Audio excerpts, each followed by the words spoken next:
of our dynasty. And welcome back to Castle Soul Ring, everybody. I'm your host, Kurt. And I am Renard. Today we got another exciting episode. And you know we're hosting that full double feature. Talking about the one and only Mohg, Lord of Blood, being represented by Magic's own Vilis, Broker of Blood. Vilis, one of the nastiest demons around. And then for the second part of the show, Neheb the Eternal, racking up deaths as a Minotaur warrior. He's got a spear and a burning passion, and we're going to watch him unleash. I can't wait. This is going to be good. To the underworld. To the underworld, and go check out the Mohg dynasty. I can't wait. Let's do it. Let's do it. I hope it's warmer down there.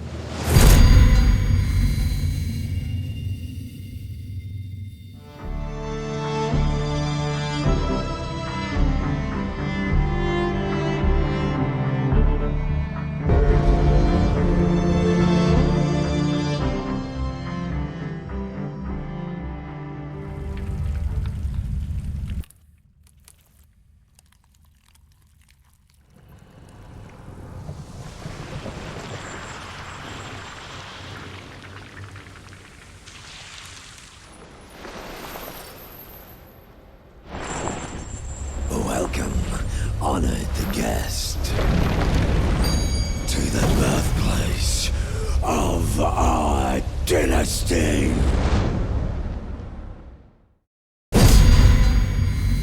All right, we're back. I know we said we were going to the underground, but turns out we've both actually beaten Mohg in our games. So, Hey, an invasion right off the bat. Recusant Leto the second. Okay. I don't remember encountering Leto the first. Let's see. Do you think there's a relation to Jared? I hope not. Oh, there he is behind us. Hey, what's up, Leto?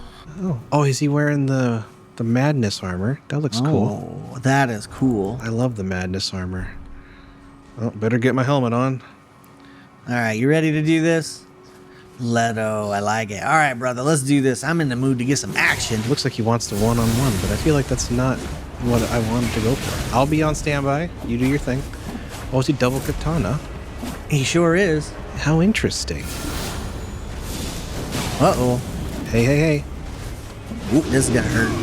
That's gonna hurt bad. He's like, I just got cheap shot in the back. Ooh, that's a game right there. Good game, Leto. Ah, sorry, Leto. I just had to poke you there. I like the name. But we're trying to do something here. Can't have you fucking with the host that much. Hey, man, you're always welcome into my world. Hey! Good fight. All right, so we were just about to talk about Vilis, Broker of Blood. We were. And who is he? This is Mohg, Lord of Blood. Let's just dive right into it. Mohg obviously wants to create a whole dynasty of bloody zombies and all those who worship the Formless Mother and the knowledge she gives you for causing damage and creating blood loss. So, I love Vilis. He's an 8-drop. This thing is a monster.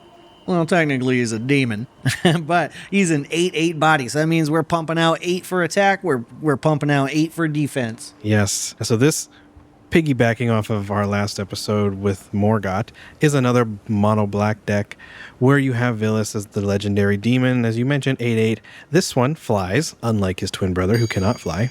But Vilis' main abilities are pay 1 black mana, pay 2 life, and target creature gets -1/-1 until end of turn. Now that's a pretty good stat line already, but it's when you combine it with this next line that you think, ooh, damn, now we're working with some power. Yes, so although that's decent removal for a -1/-1, whenever you lose life, draw that many cards. Now that's what we're talking about, the theme of the show right there, ladies and gentlemen. Biggest thing here is going to be drawing cards, but we're also losing life. So we have to be aware of that. So throughout the show, we're going to be trying to gain that life back with incremental life gain.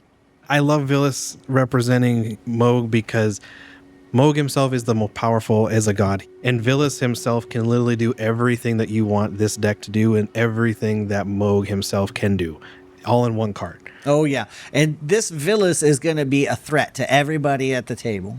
Yes, because they know no one plays Vilis and just goes, I'll casually pay 1 and it's a couple life and just kill some little pingers. That's not what this deck is about. But it is about Bloodflame. Oh, yes. So right there, we can already see on the art, he's got this quill in his hand. You can see in his right hand, he's hovering the quill, but he's already got a blood flame on it. How cool is that? The artwork worked out very well because, as I spoiled last time, Tyler Jacobson did great artwork on this. Did the art for both Vilis, Broker of Blood, and Varagoth. And they were right next to each other as I was searching for the commanders to choose for this. And Varagoth was Morgott, and Vilis is acting as Mohg. And those two brothers, Vilis and Mohg, are Omen brothers in Elden Ring. Yes, twins born of royal blood. Oh, yeah. So, what that? I'm excited. Can we go into Vilis? We can. We got a lot of fun stuff. Oh, yeah. Bloodflame. So, the very first thing we're going to bring up is this little guy over here, known as Vare. He's one of the first NPCs you'll meet. Stylish but bloody man. I chose to represent him with Nazar the Velvet Fang. This is a newer card in Magic, I think probably the last year or two that it came out. Nazar is a 4-mana, 3/3 vampire warlock with menace. And it says whenever you gain life, put a feeding counter on Nazar. And whenever he attacks, you may remove 3 feeding counters from it. If you do, draw 3 cards and lose 3 life. And when we do the life loss, we gain cards off of Vilis, right? Yes. Pretty much everything in this deck is predicated on the idea that Vilis or Mohg is on the board and going to amplify what you are getting out of it 3-fold at least. Oh, yeah. This was an absolute slam dunk. Now, what I'm liking about it the most is Vare has got the drip. He's got that smooth blood loss kind of face. He does. I like the Velvet Fang and the idea of this very sort of, like you said, he's got that drip. He's got that style. Vare has a very cool, calm, collected style as one of the medics recruited into the Mohg dynasty to help try to heal him of that Omen blood curse. But in that same regard, Vare will also give you 3 bloody fingers and introduce you to Mohg after you invaded somebody 3 times, which is, Nazar says, hey, you want to gain a couple bits of life? Cool. Now that you've done it, let's take those off. Give you some card draw. It's great. Nazar has the freaky face and the drip for days, right? And Vare is dripping blood for days at the very least. Yeah, and they both got stylish weapons. One has a skull cane, one has a metal bouquet of flowers to just beat you with. It's great. I love it. Nice. Nazar as Vare. So what's next? You don't see him until the DLC, but Sir Ansbach, the Blood Knight.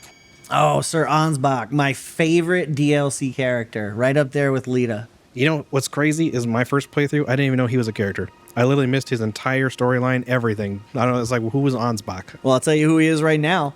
Bloodthirsty Conqueror. Absolutely. 5-drop, 2 black, 3 colorless, 5/5 body, but we got Flying Death Touch. But the most important line is, whenever an opponent loses life, you gain that much life. That's what we're here for. That's why we're making decks. When Bloodthirsty Conqueror, one of my favorite new cards from Foundations, mind you, makes his way into Vilis, things get turned around, and we're going to be drawing cards like crazy. We're going to be gaining life like crazy, and all this synergy is going to be flying together like a tornado of goodness. Yes, and the cool thing about Bloodthirsty Conqueror, double dose of why I chose this to represent Ansbach, he does not fly. No, I get that. But vampires are kind of the hierarchy within the Mohgwyn dynasty, and Ansbach is arguably the most deadly of all of the warriors that were in the Mohgwyn dynasty that served Mohg himself. Yeah, he's all about that blood flame as well. Yep, so having a 5/5 with Death Touch alone would be pretty solid. He's got flying, that's even better. And when he hits your opponents, you're going to gain life. And if your opponents lose life some other way, I can't imagine how that would happen in this deck, you're going to gain even more life, which is good because you're going to need to cause more wounds to please the mother. Yeah, that's a beautiful ad, and I love the way it works with Vilis. It's beautiful. Beautiful card. But then our next guy, Vein Ripper. He says when a creature dies, target opponent loses 2 life and you gain 2 life. Another very recent vampire in Magic's creation. This is a 6-mana, 6/5 flyer with the ward of sacking a creature and the aristocrat clause. A creature dies, someone loses life, you gain life. And that's what we want to do. We want to be doing aristocrat things, and we want to sacrifice life to gain knowledge. We're sacrificing our own ability or our own lifeblood, whatever we can to gain that knowledge. And Vilis really incorporates Vein Ripper and a few other effects to use it to a really good advantage. Yeah, I mean, Vilis is probably Mohg. I'm just going to stick with Mohg. Mohg is like the embodiment of black when it comes to magic, and the Formless Mother giving him that ability. It's perfect. And Vein Ripper is a strong card. Oh, yeah. And this is not just for Vilis. It's strong in basically any deck it goes in. Yes, and as I mentioned, this deck is going to be doing an aristocrat theme. And we'll get to the spoiler of what the little bit of the sub-theme is when it comes to aristocrats. Yeah, as long as you got little boys to sacrifice here and there, there's no problems. Yeah, and there will be no shortage of bodies. But Vein Ripper is being used to represent the noble sanguines within Elden Ring. The noble sanguine. So I believe that is right behind us, right? Yeah, there should be one lolling about in the mud, blood, water. Oh, there he is in the Rose Church. Oh, he throws some blood at me, but how about a tornado? These guys at the higher end. Yep, he is dead. He's dead. Rest in bloody peace. But the noble sanguines, higher ups in the Mohgwyn dynasty and the worship of the Formless Mother, they go about killing people, obviously, and getting blood for the dynasty, as you can see from this beautifully decorated rose blood church we're in. But nothing throws about blood and kills things and throws daggers quite like a Vein Ripper. No, Vein Ripper is going to be a huge ad. Indeed. Next, we've got a 4-drop Blood Tithe. The incantation itself in Elden Ring, that is Blood Boon. This is a sorcery.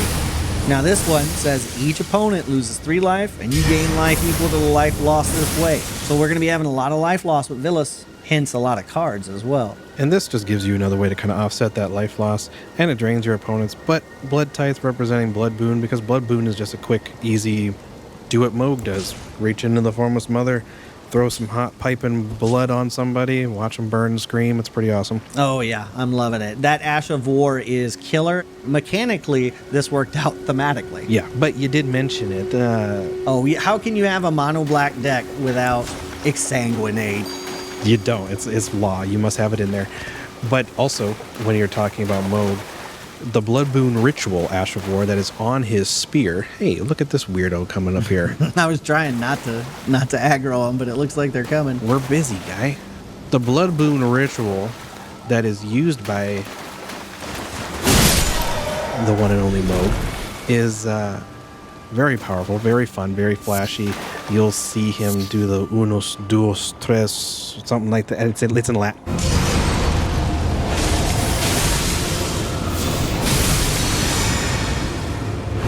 So, that Ash of War, very fun, very flashy. I'm using Exsanguinate to represent it because Exsanguinate, like the fact that you're going to get 3 triggers on the Ash of War, you want 3 opponents and hitting Exsanguinate while all your enemies are still alive. Absolutely, and you're going to need this life gain as well. It's imperative that we get the life gain. Yeah, I mean, even if you just do this on a fair curve, you got 8 mana, you drop Vilis on that turn, the next turn you want to Exsanguinate with 8 mana. You're going to be dropping a lot of life and gaining a lot of life. You're getting a lot of value from it. It's just such a good card. And the artwork of Exsanguinate from the Final Fantasy set, ooh, beautiful. I love this art. Anthony Devine, wonderful. I mean, the red looks like the Blood Boon is exploding. Yes, this is to me, the best Exsanguinate. And I like the vampires a lot. I love the vampire one, but this one is great. Nice.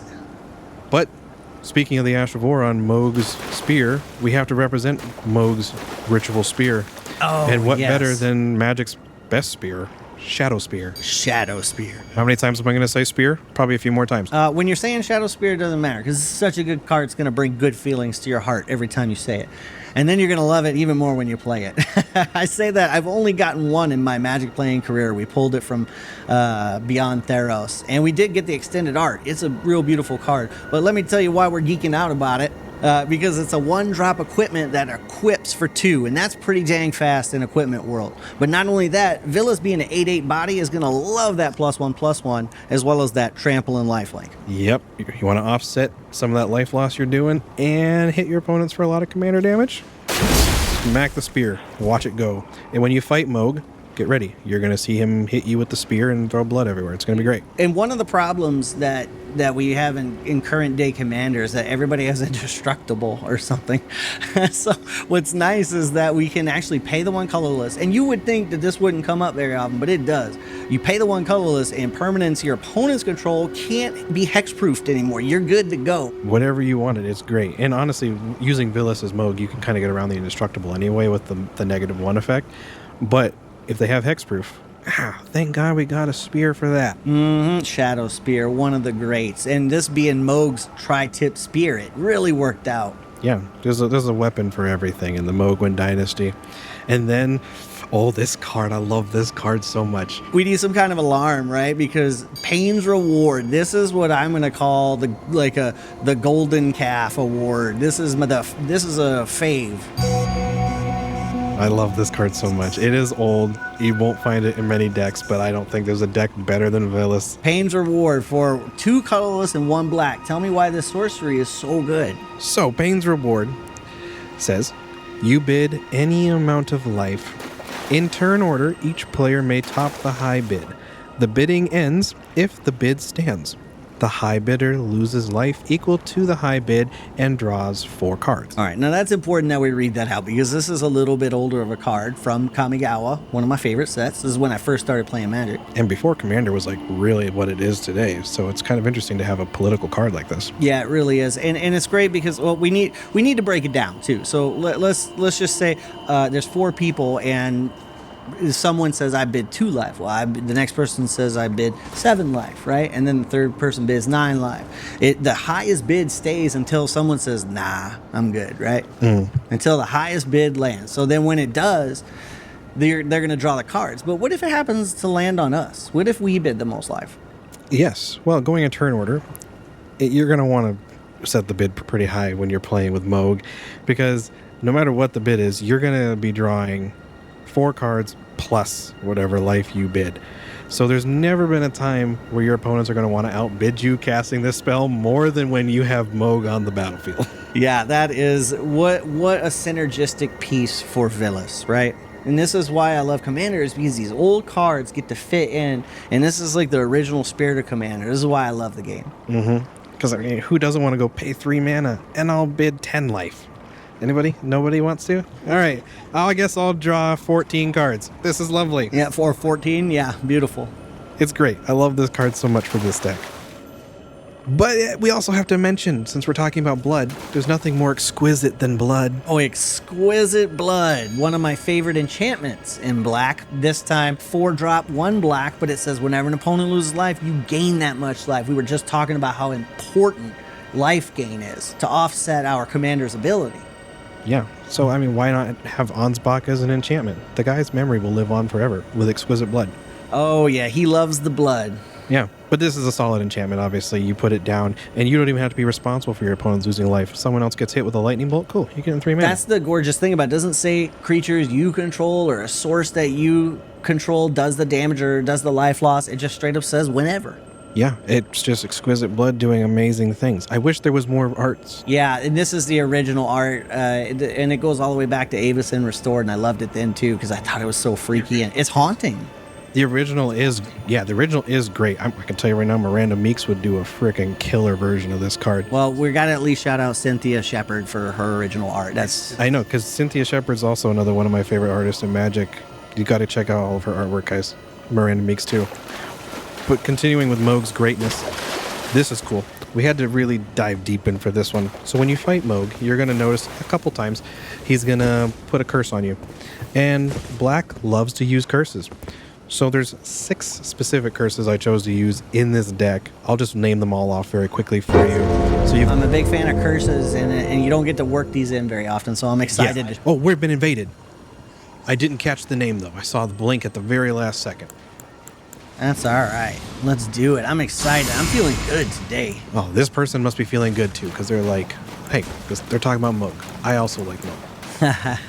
I'm going to go kill these little boys so they can't use them against us. Sounds good. I'm just going to stand in the blood church and wait for our friend. Can't hurt to send a few of these golden... Ooh, I think that was enough. That seemed almost excessive. I saw body parts flying from over here. Yeah, I love the giant golden arc into the fire serpent into the bear. I do like the bear roar. I wish Greyol's roar did knockback like that, because I mean technically Greyol was like 6 times bigger than the bear. Yeah. Hey, Karn, are you our man? Are you an MTG bro? I like this so much. Let's go for it. Oh, hell yeah. I understand it's spelled slightly differently, but if this is the Karn Silver Golem, I think we better just have at it. This could be deadly. I love thematic stuff. The look he's going for, he's got the Z-Winder. I'm going to do that combo we were talking about. Let's see if he rolls into it. Oh, and he did. He's going to take the bear roar. No. Oh. What a move. No, my friend. Oh, Beautiful. Great fight. That was beautiful. What a good one. Karn has died. Well done, Karn. Well done. I love it. Oh, check this out. Look at this spot. Oh, ain't that just a beautiful sight? Is that not incredible? This is why we're playing the game. Elden Ring is just great. There's so much beautiful scenery. We were talking curses. The Curse of Vengeance, Curse of Restless Dead, Curse of Shallow Graves, Curse of Disturbance, Curse of Fool's Wisdom, and Torment of Scarabs. So, the Restless Dead, Shallow Graves, and Disturbance all allow you to trigger some type of way of putting 2/2 zombies on the battlefield, which are perfect for your aristocrat pieces. So yes, spoiler is over.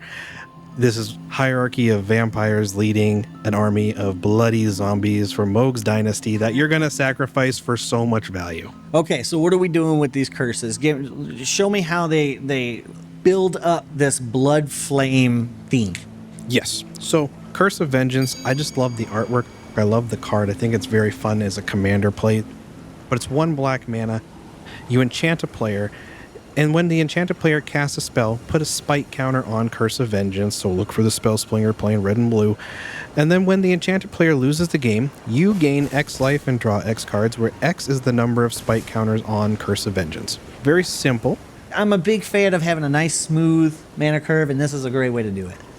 Yes, and what I love about Curse of Vengeance, I know it's not the most powerful, it's not the most flashy, but you just pay 1 mana, you throw this on somebody, and no one really wants to touch it. You don't want to waste removal on a simple 1 mana thing that doesn't matter unless that person's about to die, and there's a lot of counters on it.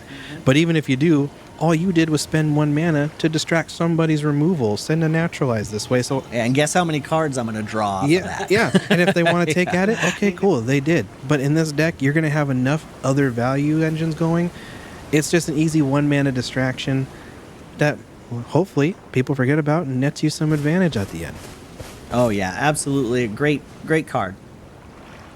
Then, Torment of Scarabs, simple one. You can put it on an opponent, but you might want to put this one on yourself.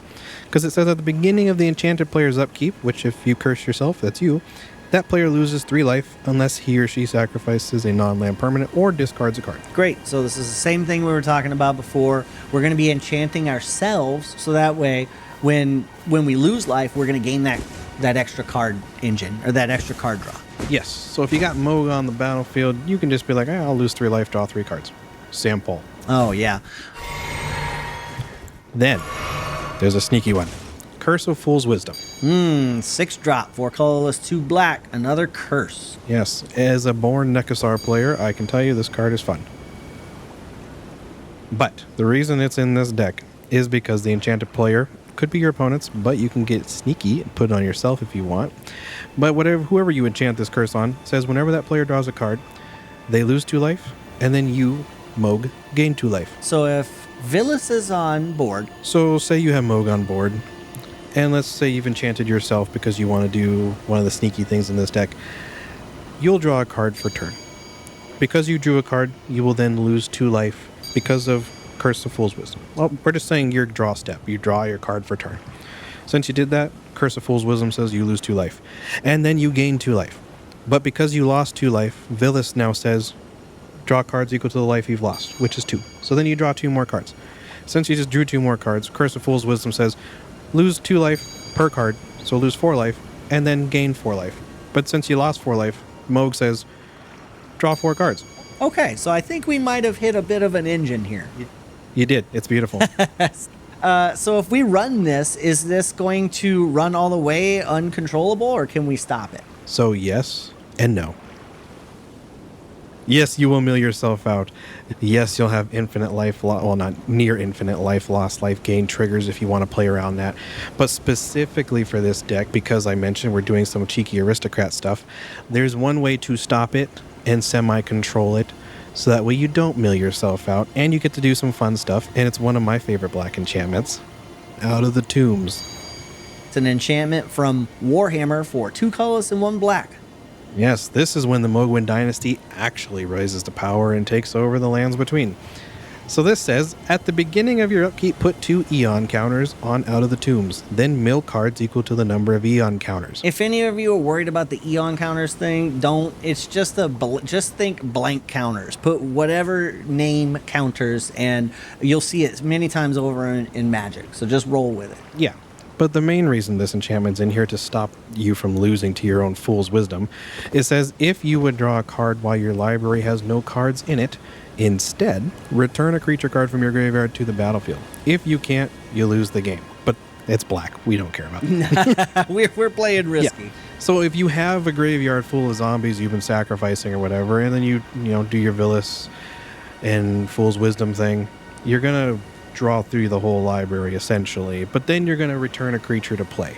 And then after that, every draw you find a way to make happen, you just keep returning creatures to play. And in an aristocrat deck, that's a terrible thing to see happen because you're going to kill everybody. Oh, yeah, and you're going to fill the graveyards. It's going to be so fun. Yeah, let it be a good time. Yeah, so play around with it. See some other things. You don't have to stick with the same list I made. Put the smack down. Yeah, but there's a lot of options. But as you're filling the graveyard, I shouldn't even say the graveyard. We're talking Mohg's dynasty. When you're filling the mausoleum, or in magic terms, the Crypt of Agadim, you get to have a lot of mana at your disposal. Oh yeah, Crypt of Agadim, one of my favorite new cards you showed me recently. Yes, and this is an old boy, but this is a land. Enters the battlefield tapped. It taps for 1 black mana.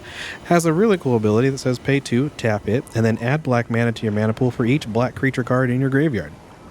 If I'm not mistaken, that reminds me a lot of Cabal Coffers, where you pay 2 colorless, tap, and add a black for each swamp that you have. But in this case, we can also use high graveyard synergies with getting extra mana. And we're going to need that extra mana. We got some thick spells in here. Yep, there's a lot of, obviously Mohg himself costs a lot, which is good, because let's be honest, if you would have fought Mohg in the beginning part of Elden Ring, you would hate your life. But I struggled with him when I was on level 180 or something still.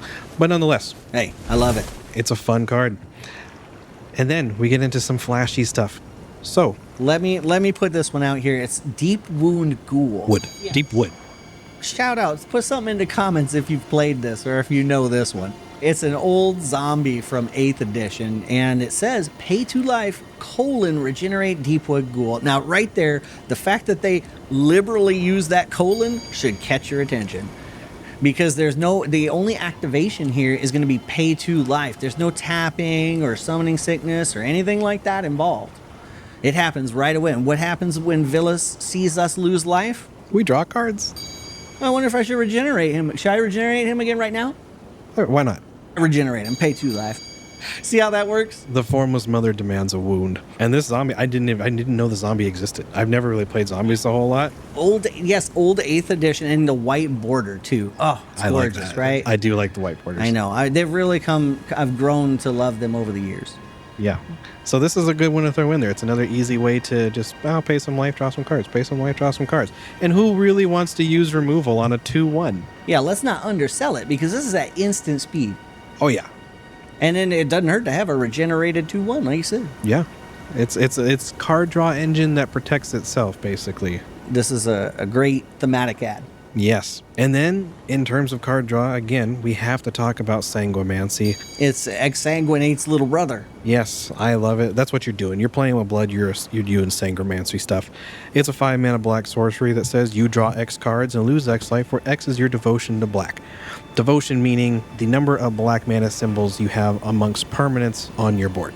We call those pips. So right now, for example, in Sanguimancy, if this were a permanent and on the board, which it's not, it's a sorcery, but if it were a permanent, then it would have 4 colorless and 1 black in the mana value. That 1 black is what we call the 1 pip, so we would count it for 1. Right. So, I mean, if you have a lot of the really fun pieces, you got Mohg on board, you're getting 3 off of that. You got pretty much any of the zombies in the deck, you're going to get 1 or 2 off of that. If you got Sanguinate on board, or not Sanguinate, Exquisite Blood on board, you got another one. Like, you're going to have a lot of options. And so this should pay up pretty easily. And when you have Mohg on board and it says draw cards and lose life, draw double the cards. It's great. This is what this deck is about. And we're just reaching into the Formless Mother and we're ripping the blood out. And we're flinging it left, flinging it right. And Mohg is going to town as Vilis. And then this one, I had to throw this one in there. I know it's more of the same, but the artwork was just so flavorful for this. So shout out to Nils Ham. This is Minions Murmurs. The 4-mana black sorcery that says draw X cards and you lose X life, where X is the number of creatures you control. Okay, we have just said that like 7 times. Pretty much. Different kind, but that gives us some good consistency for the deck. And you'll notice here we've actually got in the artwork, it looks like blood mummies, blood zombies of some sort, which is exactly what Mohg is running in his dynasty. With this artwork, we can really get across a thick portion of Mohg's dynasty.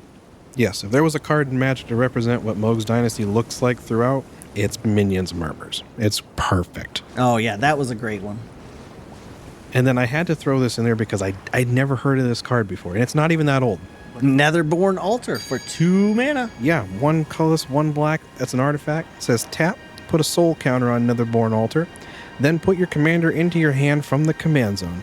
Then you lose 3 life for each soul counter on Netherborn Altar. Is this Command Beacon? Is that what I'm seeing? It's very close. It's a 2-mana Command Beacon that, by the way, when Vilis comes on board, we're going to lose that 3 life later, right? Well, no, not necessarily. All you're doing is you're adding the counter, and then you're putting him from the command zone into your hand, and then you lose 3 life. So he won't see it. Right. So there's no doubling up trigger there, unfortunately. What's really key about this artifact is that it's used to curve the commander tax. So it's like a 1 free life. It's a backup plan. Yeah, because when Mohg dies, because people are going to definitely try to take that thing out, it's going to cost you 10 mana to bring it back. That's a lot. Unless you put it into your hand. The card is going to basically command zone to your hand, you lose 3 life, so you just pay for 8 again. In my deck list, I run a healthy amount of recursion that's fairly cheap just to let him die and bring him back for a significant discount as it is, which then saves you mana to cast more spells. Great. But it was a fun card. I just was like, I want to give it a shout out. I never heard of it before. Absolutely. So Netherborn Altar working for another mana-based thing for us. Yes. But that's the showcase. Oh man, Mohg with Vilis. This was beautiful, my friend. There's so many black staples that you can use. I mean, there's Sign in Blood. There's so many cards. Black has no shortage of blood flavored cards that give you the whole aspect of lose life, draw cards, do fun things. I mean, it's a deck that's going to have a healthy amount of life loss, a healthy amount of card advantage. And we've got some solid flying bodies in there that are going to mess some people up. Yes, and I mean, one of the cards, I didn't even think to put it in the deck until the last minute, so it's not on the technical list. The Phyrexian, it's a 5-mana artifact creature that says whenever you draw a card, each opponent loses a life, and then its power and toughness is equal to your hand size. Oh, and we're invaded as we're wrapping up. Oh, Bloody Finger, Knight. Okay, cool. It's nighttime. They might have the advantage. Okay, I like HP regen, so I'm putting that on. I appreciate. I already did my combo with the Golden Arc and the Fire, so I think what I want to do this time is run... I want to try and get him with this Beast Tornado. You see this big head I'm wearing? God. Cheeky. Where's he at? Hiding in the night. Oh God. Hey. Cheeky. Is that my head? Oh, I see what you're doing, my friend. I'm gonna get you good. You guys are one in the same. I almost don't want to interfere, but he fucking cheap shotted me, so now we're gonna...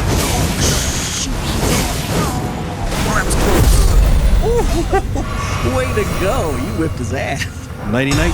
While he was whipping my ass. Wasn't prepared for that little cheap shot, but I respect that spear. Oh man, good shot. Tornado. Okay, well, Vilis' Mohg. It was sick. Recap done. How about we go get some invasions in? It's a burning passion. Yeah. Oh, it's time for Neheb the Eternal.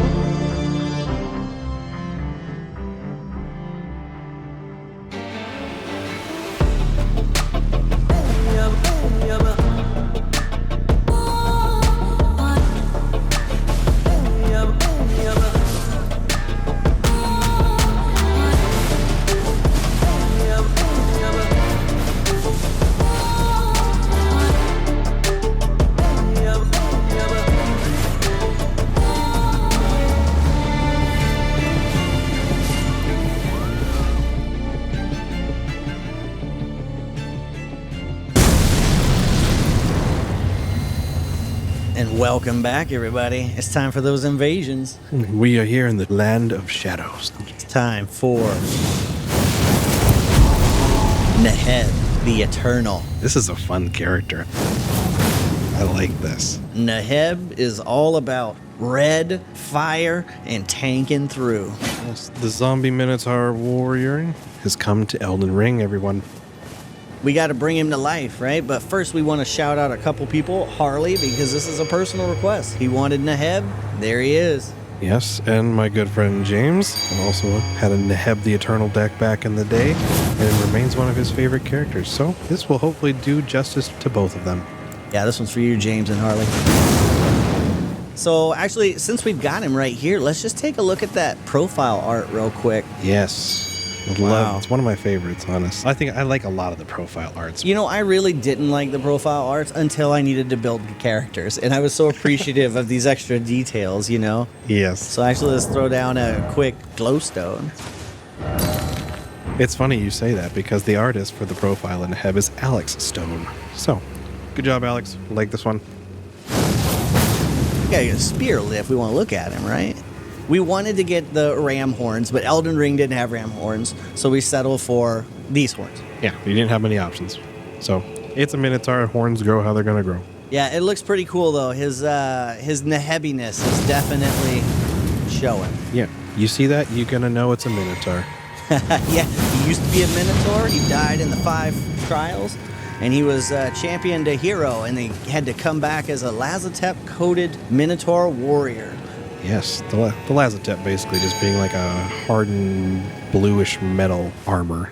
Oh, yeah, and it acts as their new skin, right? Because you're just a dry bones mummy, and Nico Bolas coated everybody in Lazatep plating for like super adamantium hard skin. Yes. Yeah, very cool. We're gonna get off topic. We get into Nicol Bolas. We gotta focus. We're here for Neheb. This is great. So break it down. Show me what we got for weapons. What we got for armor. Why is this Neheb? Now the armor was just almost straight 1-for-1. You can see it in the art. It just sticks out as that heavy, thick armor. But we've also got the iron rivet gauntlets because they look like the bloody combat that a Minotaur warrior would have been going through. I can dig it.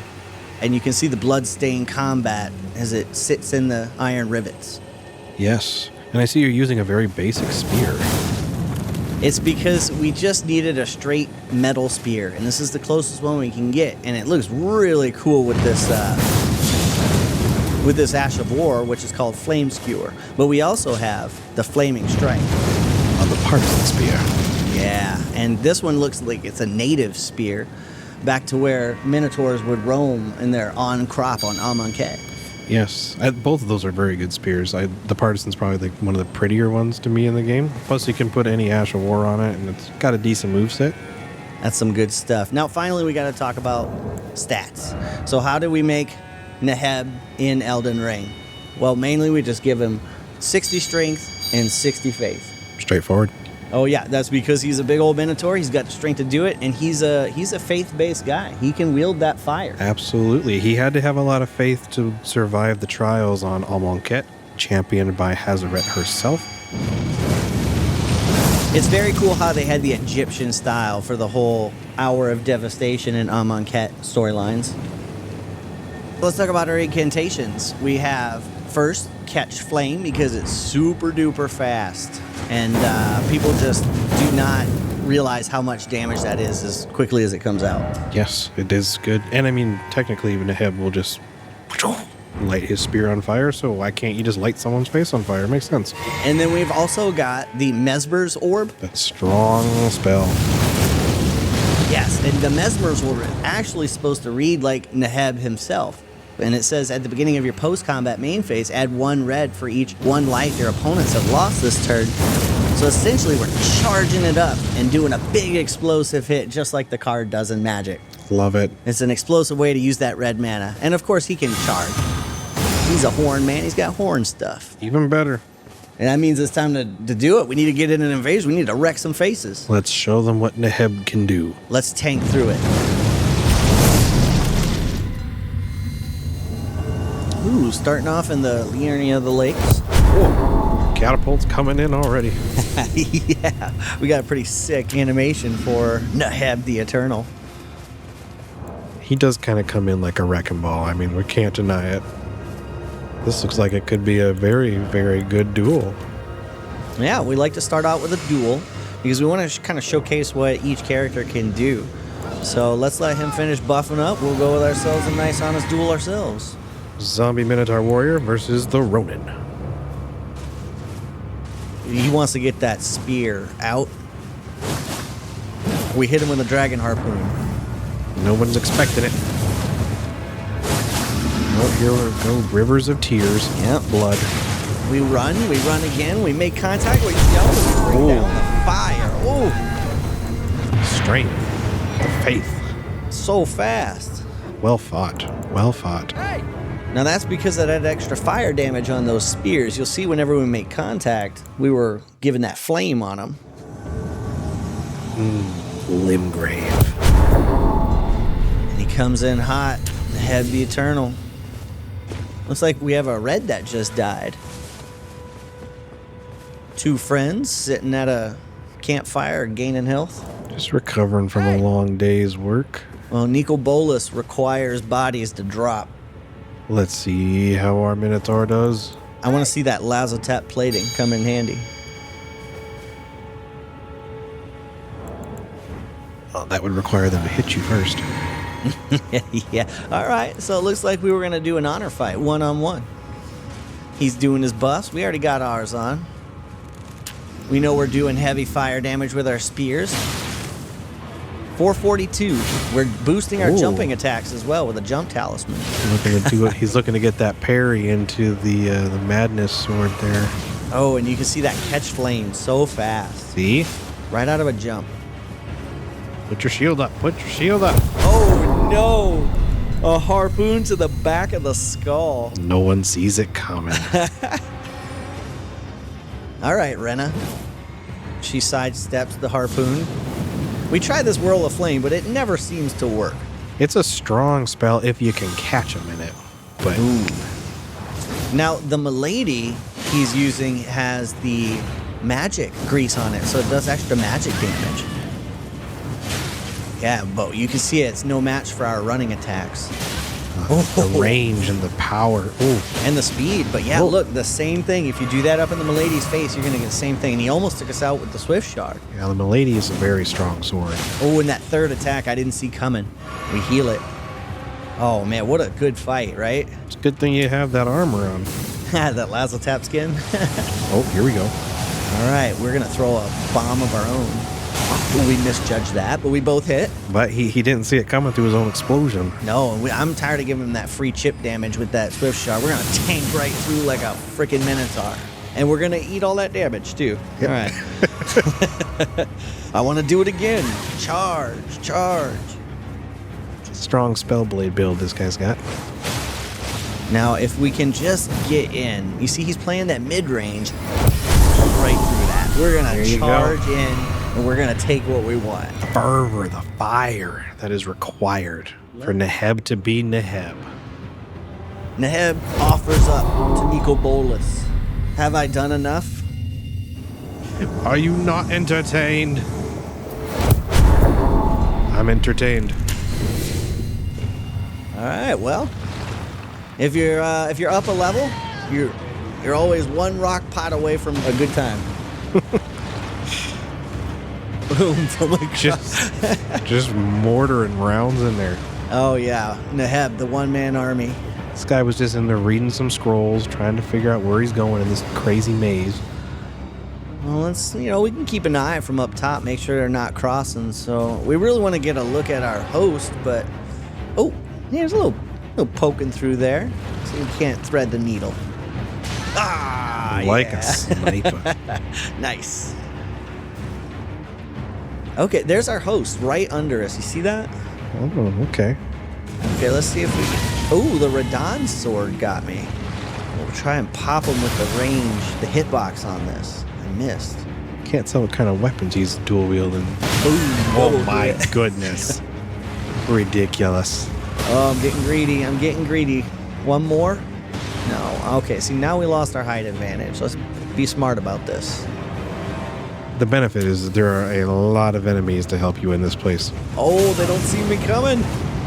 Another harpoon and then a fireball to the face. This is good. You cannot just mess around in this area. No, it's a terrible place to be invaded. It feels like you're invaded constantly anyway in this place. Yeah, it's 7 floors, so it's a lot to go through. It's 7 floors of hell. And then we find ourselves in the Lee Lakes again. It looks like we've got a duelist. This could be a little interesting with being in the water and possibly some rain on the way. Yeah, Overlord. Hey, what's up? Let's have a good fight. There, you've got some magic going again. Yeah, all right. We had a little bit of pleasantries. I like that. Oh, yep. Been there, done that. Feels good. Water buff. Oh, how did we miss that? Okay, that one hits for 350 plus. That's pretty sick. Strong spell, just raining in. Now, Overlord clearly has a plan here to throw the world's greatest fireworks show. It's pretty damn good, I'm not gonna lie. The 4th of July around the corner. I appreciate this. Yeah, pretty intensive FP, so we're just kind of trying to let him wear it out. So you set it off again, and these really don't hurt bad. They just shake your screen, which is, horrible for your brain. Yeah, and you've got a lot of poise, but you've also got so much faith. This is just increasing your faith, really. Look at us just chucking around like a freaking Tauros. I do love all the big crazy AoE spells, though. This is pretty. Overlord's obviously got a plan, so we're gonna have to chuck through. Our whole thing is red fire tank. Yep. Oh, that's a good combination he just played into, though. We made him another mistake. And look how much damage that does so fast. I would love those gravity orb ones that he's using if it actually pushed people away rather than bringing it closer to you. Yeah, there should be an option of either or. Yeah, because as a mage, I'm like, I don't want them closer to me. Come on now. We ended up having to pull back. Battle 1, Overlord. Good job. You won that fight, really. We're going to go back in for round 2. Suppressing fire. All right, here we go. And you see how those arched blades were protecting him as he casted that spell, Elden Stars. Very strong, very strong. Now we're going to push through, and we're going to do our charging running weapon. This is where the mage is like, oh! Yeah, okay, he got away. Oh no, a moon veil. We jump, and we don't take much damage, but it causes the separation that he wants. So we're going to try and pot him from afar. Boom, we got him. Come on, step into this, please. Distance again. We go around him. Who needs magic when the science of pots and bombs can get you? Ooh, we roll it. We get in with our spear. We need to do this chase down. This is good. Here we go. This is the big chase down. He tries to cast. We go in and tank through it.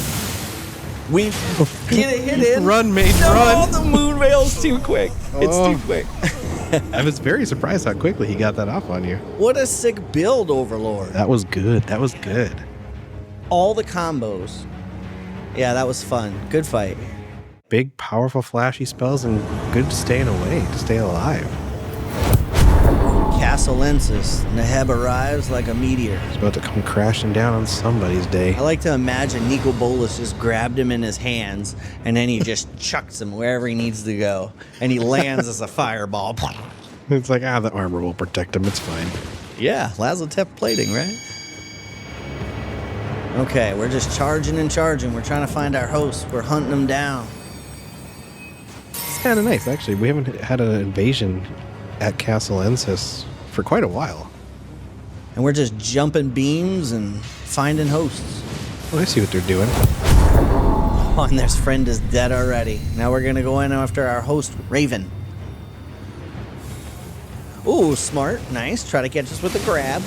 But we're going to charge our own big. And Oh, boy.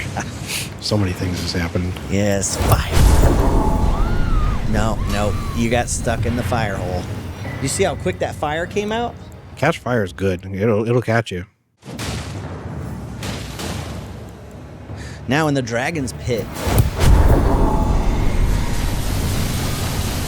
We charge it. Oh, they roll it. Okay, well, they get away scot-free this time. I knew I should have rolled that one more time. Oh, man, we're going to have to get to safety. And they are not pursuing. Oh, there they are. Some rock pots. Hopefully it'll cause some chunky damage and some separation, but they avoid it. Some blood flies going. The Whirl of Flame actually does a good job encompassing that area. Sleep pots as well. What would Neheb be with zombies around him to aid him? He does command the army. The Dread Horde army with Liliana, right? Yes. She's technically the general, but I mean, let's be honest. He's the muscle, obviously. Neheb's the one killing things. Okay, it looks like actually they want to fight regular, so we'll risk it. You guys letting us up? And in tight quarters. Okay, well, let's check it out. Okay, they want to fight. Cool. Let's do it. All right. Let's do it. We got our buffs on. We're ready. Nice little battlefield area, too. This is good. He's using the America's hammer. I love that thing. All right, his friend just got him a buff on him, so let's do it. Let's go. Yeah, look how much damage already. Oh, so fast. He's out of FP. Oh, here it comes in. Oh, no. We're going to do our bull-like chase. Tank through it. Oh, a little lag, but roll. Yeah. That is sexy. And then we got a dragon in our face? I don't think so. Oh, no. We just healed the frostbite. We're going to get it again. Take this rock pot. You're not going to do that again, I promise. Pow. He fell down the hole. Oh, no. Yeah, and he just died. We got ourselves a nice old-fashioned gravity kill. Oh, that's crazy. I guess it does kill you if you fall. No. Neheb just returns. Oh, yeah, he's going to stand back up. Nico Bolas will see to it. Graveside Plain.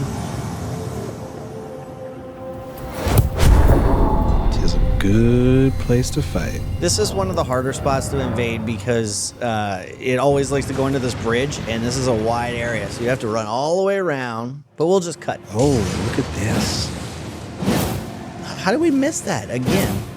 I feel like it's something that has like a very precise hitbox, and so if someone's just doing an animation like that, when he ducks down a little bit, Yeah. probably just like Yep. right over the lid. We'll take that one, though, for 370 damage. And the host coming up on our right side will charge this up for you. Oh, yeah, we'll take that tree down. You took with the it, tree. too. Woo, the fire damage.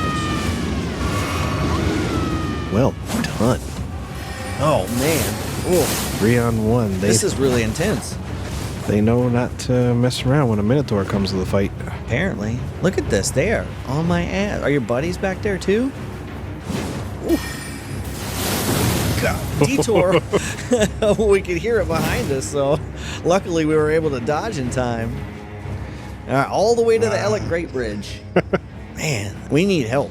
This is what you got to do as an invader. You got to get some backup. Yeah, sometimes, because these guys are just going to whip my tail 3-on-1. There's nothing I can do about it. I'm going to need some kind of distraction. Yeah, fortunately, FromSoft gave you an entire map full of allies. Yeah, and I think we're about to get some allies right here. Yeah, so as you can get the Arbalest in range, you'll have some cover at least. Mm-hmm. And then there they are. Beautiful. You can see that fire coming off with every hit. You're using Mesmer Flame too, so We take a pot. Oh, he's setting up another pot, and he disappears. That's nice. That's not good. it's like magic. Oh, man. Look, he is obsessed with those pots. You're one to talk. I know, right? I love those bots. Man, okay, look, the host dying in the background. Now we can fight. We got some disruption, some chaos. Our spear hits, we throw up that extra heavy. Oh, we take it to the face. Wrong shot. Oh, we trade? Nope. We do it again. Oh, and the host dies in the background. All right, speaking of pots, how about we throw one up now and get a headshot? Wow. Straight to the dome. And your allies are hurting you way more than anyone else. One more for the road? Do I have something in my teeth? A few ballista bolts. Speaking of ballistics, Neheb is one. Lendell Royal Capital. Mm-hmm. And this boy right here, he's going to be our friend. I can feel it. Let's give him a little buff. Our foes are back here. All right. Host and summon. All right. Yeah, we don't want to stray too far. We want to make sure you're within an arrow shot of our friend here. Had you gotten here slight bit sooner, you would have had a cat on your side. Yeah, right? Yeah, look at that. He's shooting those electric arrows at him. As long as you just time it a little bit, you can put him in a stun position where the arrow will hit. Yeah, that would be. Look, just right like there. that. Now, I'm trying this whirl of flame, but I tell you, man, I just can't get anybody. And he jumps right into it. Just no problem.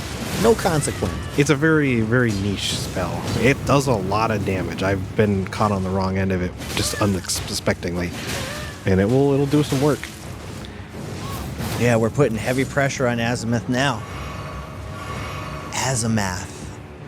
Okay, we need to cover this area to our right. Oh, nice. They made it through unscathed. I thought we were good. We need to heal this up. We roll it, and we go in for a counterattack. He dodges.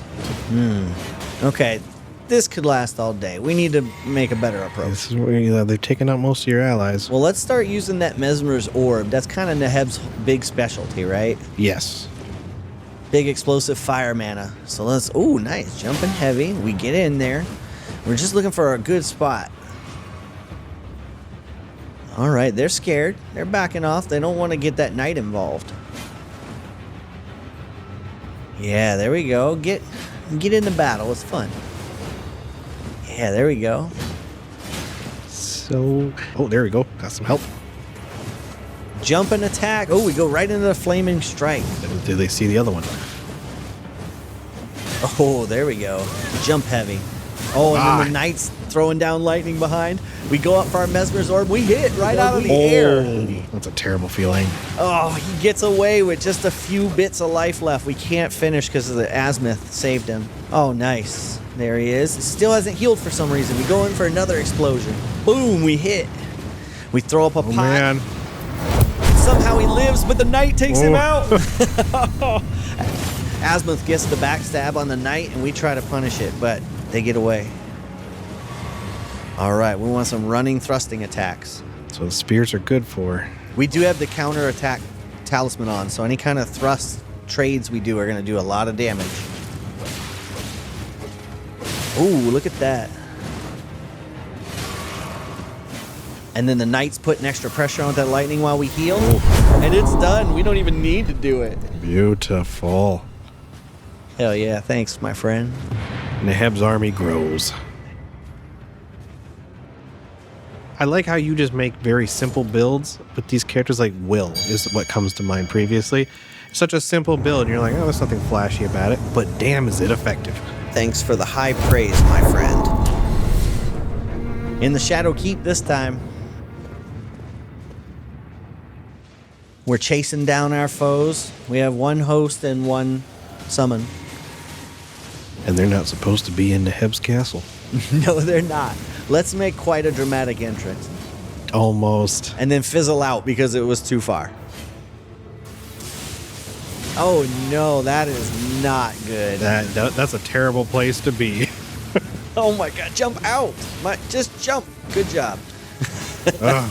Terrible. You just can't see anything. Good thing we had that physical defense on. Apparently a blue died somewhere, so we just got our free heal back. Lazatep armor doing its thing. Oh, right. That's what that was. Nice. And then we've got the electric boys. One's got the twin axes and one's got the long aft axe. And they're both L2ing to their heart's content. And they've cleared out a good chunk of enemies. Okay. We need to heal. Are we safe? No, we're not. The range on those things. Get off of me. Take this and a heavy. Man, that was a lot of damage. You kind of deserve that. Yes, he did. Oh, we jump behind. We do some extra damage, and you are in a bad position, my friend. Ooh, there it is. I do love those weapons. I'm not going to lie. The bigger one is my favorite. Yeah, that went well. Whirl of Flame. They're like, we're here, Commander. We got you. That was a good fight, though. Good fight. Gravesite Plain. Now, we've got what looks to be a host and a summon on this. You can see they're fighting the fiends in the background, the blood fiends. I think they'll make a fine addition to the army.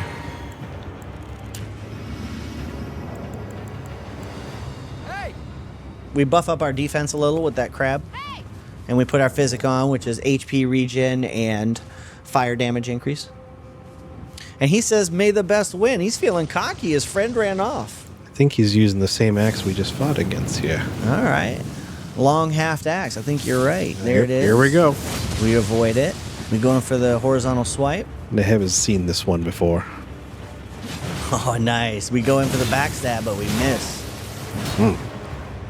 Ooh. Not this time, my friend. Oh no. Now, when he's trying to recover, let's go right into the Mesmer's Orb. And just like the card says. It's a lot of red mana coming our way. Oh, man. And it all turned into damage. The friend came in hot. Yeah, he's like, oh no. He's pissed. Tusa? Oh, and we roll catch and heavy. What a finish. Beautiful. Neheb just showing his expertise in physical melee combat. Yes. And then he augments that with fire. As you can see, look at that spear. Beautiful. That's a beast. All right, final one of the day. Shaded Castle. How often do we get to invade here? This is one of my favorite places in the base game. Absolutely, agreed.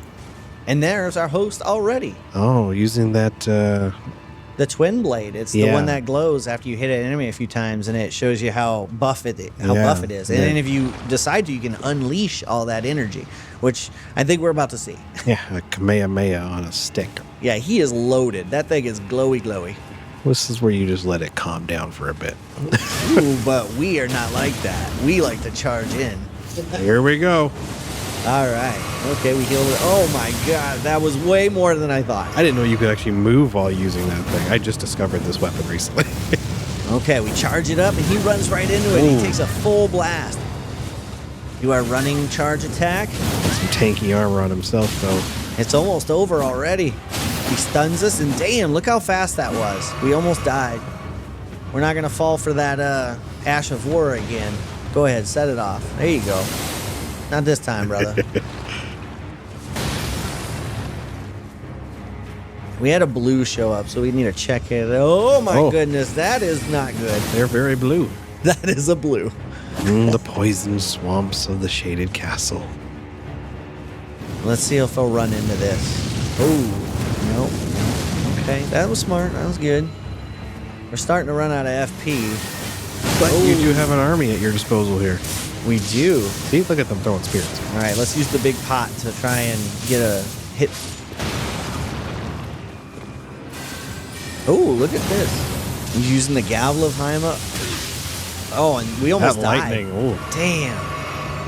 And we're about to be poisoned, too. That knight has a lot of faith as well. Look at your friend here, crouched down, hiding, being sneaky. Look at these two. They're coming in. He rolls the pot, comes in with a double slash, and starts whipping the crap out of us. But we give it back with a heavy of fire. We reach out with our spear, and I think this is just about it.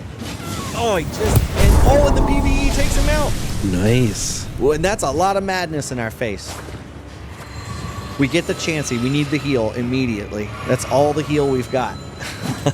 Yes, good Just job. hanging in there. Good job, bud. Okay, he's finally off our ass. we restore our FP, and we reassess.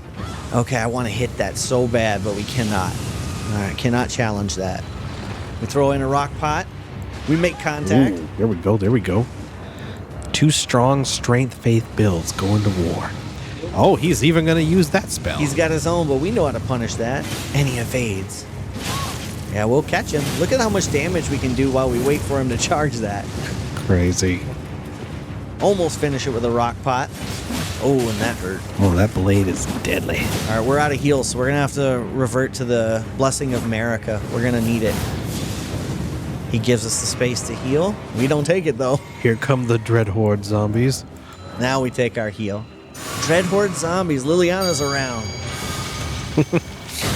Oh, that horn. Oh, you did get him. Yeah, we got him. Very nice. Look at that aggro. Don't you trade this.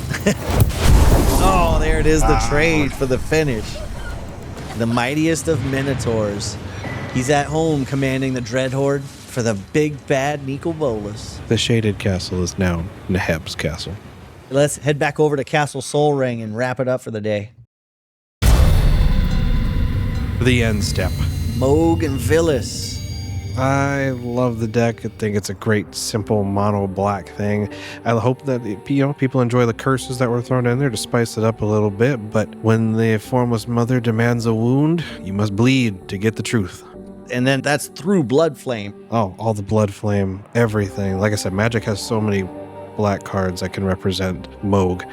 I like how the life loss was a lot of card drop. Yes, there's tons of it. Pain's Reward is the fun little niche thing in there that it's a great combination of things. So hopefully you all enjoy it. And then in the second half of the show, we had Neheb as our invader. Now, he was a big old tanky firing Minotaur. Very simple, straightforward. Poke him with a spear, stick him with the pointy end, and make sure it's on fire. But hopefully you guys enjoyed Neheb. I know he's a pretty popular commander in Magic as well when it comes to mono red builds.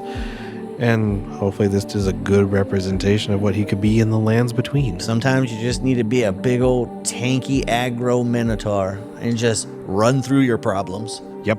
You see red and you go forward. Well, it was a fun show. And like always, we'll ask you to like and subscribe if you did and if you want to. You know people that like Magic, like Elden Ring? Send them our way. And don't forget, until next time, Untap, upkeep, draw.